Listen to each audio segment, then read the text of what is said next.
IPL 2026 সালের প্রথম ম্যাচে 200+ রান হবে নাকি বড় আপসেট? রয়্যাল চ্যালেঞ্জার্স বেঙ্গালুরু বনাম সানরাইজার্স হায়দ্রাবাদ, এই ম্যাচটাই বদলে দিতে পারে আইপিএল 2026 সালের সমীকরণ। দর্শক সুস্বাগতম। আজ আমরা কথা বলবো রয়্যাল চ্যালেঞ্জার্স বেঙ্গালুরু বনাম সানরাইজার্স হায়দ্রাবাদের একটি হাই ভোল্টেজ ম্যাচ নিয়ে। ম্যাচটি অনুষ্ঠিত হবে বেঙ্গালুরুর বিখ্যাত এম চিন্নাস্বামী স্টেডিয়ামে, যেটি বরাবরই ব্যাটসম্যানদের জন্য স্বর্গ হিসেবে পরিচিত। ছোট বাউন্ডারি, দ্রুত আউটফিল্ড, মানে এখানে 180 থেকে 200 রান একেবারেই নর্মাল।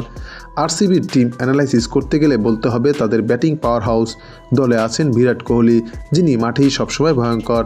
তার সাথে আছেন আরও দেশি বিদেশি বিখ্যাত প্লেয়ারেরা। আরসিবির মিডল অর্ডার রয়েছে পাওয়ার হিটাররা, যারা শেষ 5 ওভার ম্যাচ ঘুরিয়ে দিতে পারে। তবে আরসিবির দুর্বলতা হচ্ছে তাদের বোলিং লাইন আপ, বিশেষ করে ডেথ ওভারে। অপরদিকে সানরাইজার্স হায়দ্রাবাদ বরাবরই ব্যালেন্স টিম। তাদের নেতৃত্বে আছেন প্যাট কামিন্স, যিনি শুধুমাত্র বোলিং নয় ব্যাটিংয়েও অবদান রাখতে পারেন।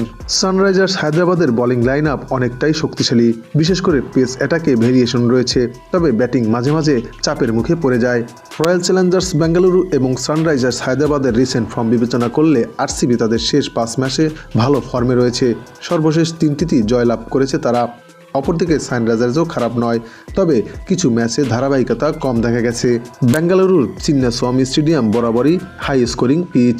টস জিতলে যে কোনো দলই প্রথমে বোলিং করতে চাইবে। ডিউ ফ্যাক্টর এখানে বড় ভূমিকা রাখতে পারে। 190 রান সেভ ধরা হয়।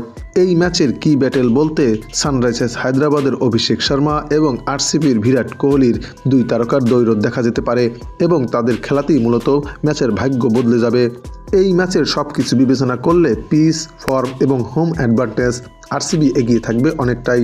তবে সানরাইজার্স হায়দ্রাবাদ যদি শুরুতেই উইকেট তুলে নিতে পারে, তাহলে ম্যাচ পুরো উল্টে যেতে পারে। তো দর্শক, আইপিএল 2026 সালের প্রথম ম্যাচে আরসিবি এগিয়ে থাকছে সানরাইজার্স হায়দ্রাবাদের তুলনায়। তবে আইপিএল মানেই অনিশ্চয়তা, শেষ বল পর্যন্ত কিছুই বলা যায় না। সুপ্রিয় দর্শক, আপনার মতে এই ম্যাচে কে জিতবে, আরসিবি নাকি সানরাইজার্স হায়দ্রাবাদ? তা জানাতে পারেন আমাদের চ্যানেলের কমেন্ট সেকশনের মাধ্যমে।